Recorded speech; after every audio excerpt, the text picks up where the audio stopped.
Hello everyone, if you're trying to play Black Myth Wukong and you keep getting this error, couldn't start, create process, return to E4, then you have come to the right place because in this video I'm going to show you how to fix this error on Black Myth Wukong easily. So first of all, what you're going to do is you're going to go to your game's location. So the default location should be in your C drive, program file 86, Steam, Steam apps, common, and then Black Myth Wukong. You're going to right click on the Black Myth Wukong exe, go into properties, you're going to go into the compatibility, and then you're going to click on to run this program as an administrator and click disable full screen optimizations, click apply, and then click OK here, and then close this up.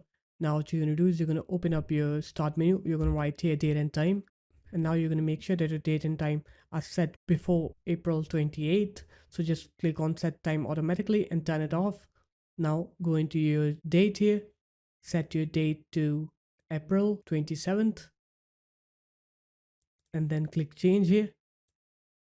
And now you're going to go ahead and open up your game's platform. So Steam for me, you're going to right click on Black Myth Wukong, click properties, going to install files, and then click verify integrity of game files here. After that, you're going to go ahead and try to play the game, and you'll see that your game will now work. You will not face that error anymore.